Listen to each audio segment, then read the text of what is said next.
ভরা মৌসুম কিন্তু নদীতে দেখা নেই ইলিশের। আমদানি না থাকায় মাছের আড়তগুলোতেও বেচাকেনা তলানিতে ঠেকেছে। নদীতে অবৈধ কারেন্ট জালের ব্যবহার, দূষণ ও ডুবো চরের কারণে ইলিশের স্বাভাবিক উৎপাদন ও বিচরণ ব্যাহত হচ্ছে বলে জানিয়েছেন মৎস্য কর্মকর্তারা। এদিকে সরবরাহ কমে যাওয়ায় দামও আকাশচুম্বী। চাঁদপুর প্রতিনিধি ফাহিম শাহরিন কৌশিকের রিপোর্ট, জানাচ্ছেন মুবিনুল ইসলাম। ইলিশের স্বর্গরাজ্য হিসেবে পরিচিত চাঁদপুর।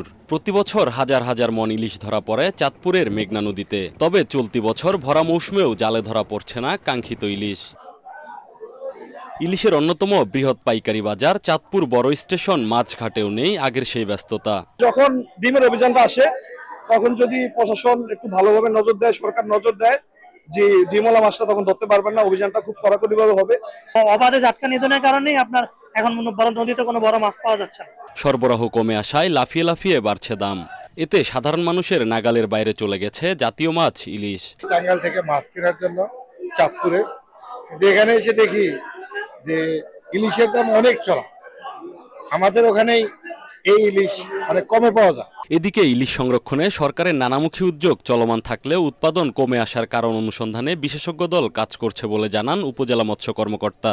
প্রাকৃতিক যে খাবার প্লাঙ্কটন থাকে চাঁদপুরে, সেই ইলিশের খাবার আগের মতো নেই এবং ইলিশের যে নদীর প্রবাহ আগের মতো নেই।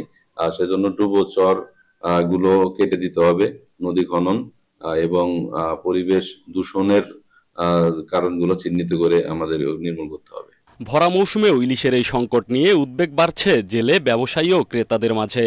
ইলিশ উৎপাদন ও বিপণনে সঠিক ব্যবস্থাপনা নিশ্চিত করা না গেলে ভবিষ্যতে এই সংকট আরও বাড়বে বলে মনে করছেন বিশ্লেষকরা।